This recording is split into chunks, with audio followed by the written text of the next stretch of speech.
It took this morning, fourth graders that were introduced to multiplication 3 years ago, me just sitting there with them, drilling them to try to figure it out. It hurts that we don't have the help.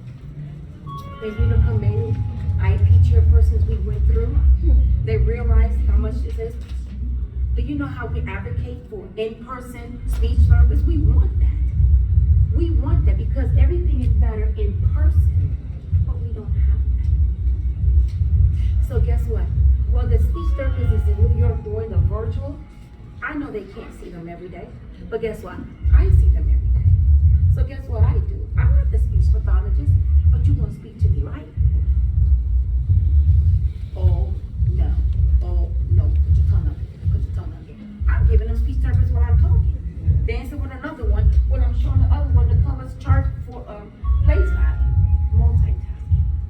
And now this first grader that couldn't speak, mother went and listened to me, got the baby's tongue clipped. Soon as he got his tongue clipped, started talking about, but now he lost his front teeth, so now he's got to learn how to talk again. I got a mirror in my classroom, and I'll show you a picture of this mirror with an image on how to put your tongue when you talk. So you go do your drills. Now let me work with you on that. You work on the IP with it, you work on this by myself. That's why I call her an angel. Because God led my baby now I'm going to get to her story. I'm going to get to her story. I never go in my backyard. You pay for this expensive house and this beautiful deck, and then we find, okay, let's go do something with the backyard, something that I want. So I kept running to the house, running out, running to the house, running out. So I said, okay, let's just go. My husband and I going. The phone rang. I went to get the phone. All of a sudden, right before I went to get the phone, I see two kids walking behind the path. The path has a little body of water. And my husband and I were like, it's strange. Kids never walk through here. They stay on the main road. Then I saw two kids, one about 8 years old, brown skin, short haircut, and then a girl. So I thought maybe they take it a different way, the woods way.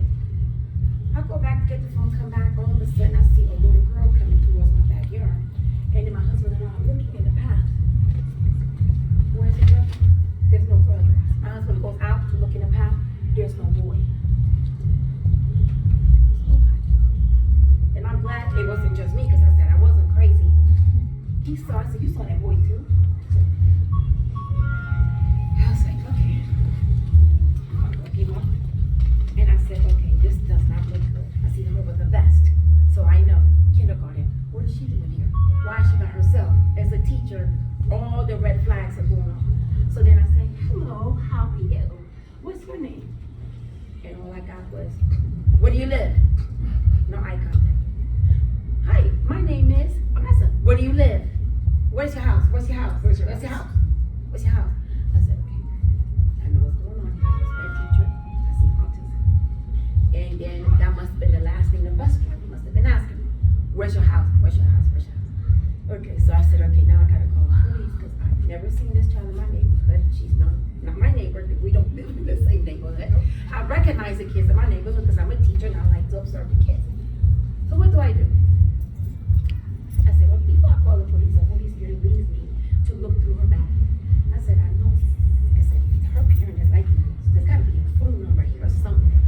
Sure enough, Mom put the phone number on her backpack, which is the best thing she could have done, because that's when I called, and that's when you saw that strange number from Florida. Which I never answer. I don't answer strangers' number. But while I'm screaming at the people at the school telling me, we know where your child is, just relax, we're gonna go get her, we know how to get her back and everything. Her phone calls comes through. And I'm just like, this is important. I'm trying to save my child here, but it's something just tells me, take the phone call, take the phone call. So I switch with the school, get on the phone, and then she goes, have you lost your daughter?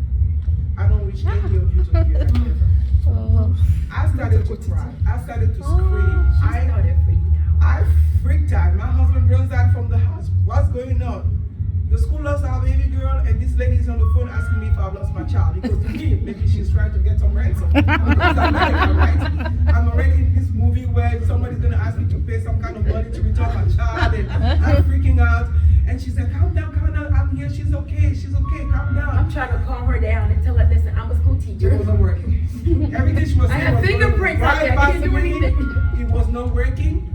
She finally managed to tell me. Mom put the phone number on her backpack. I had a I was tag going through, yeah. with my address and my child's phone That's number. how I knew. So Something that's I how need she to got- do. Yeah. So she now tells me she's okay, I have her, she's okay. And then of course I still don't believe her. And my daughter can't speak, so she's like, she puts my daughter up, she says, say mommy. So finally, thank God, she repeats what she says because she can repeat, but she can't really speak. So she repeats, she said, hi mommy. I heard my child say, hi mommy, and I started to cry the more.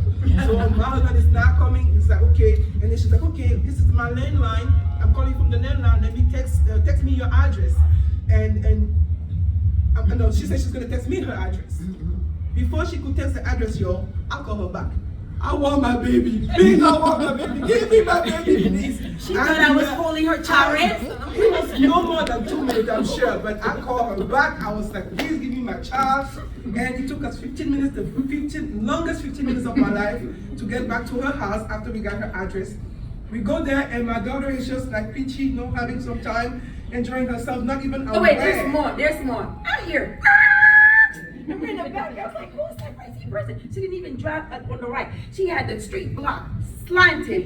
Nobody was gonna come out of that block, and nobody was gonna go in. And she came out there running, and I wanted her to calm down because I didn't want Adria to see her that way. Yeah, Even though she's autistic, they can pick up on that. And as a teacher and as a mother, I already know. I wanted her to calm down.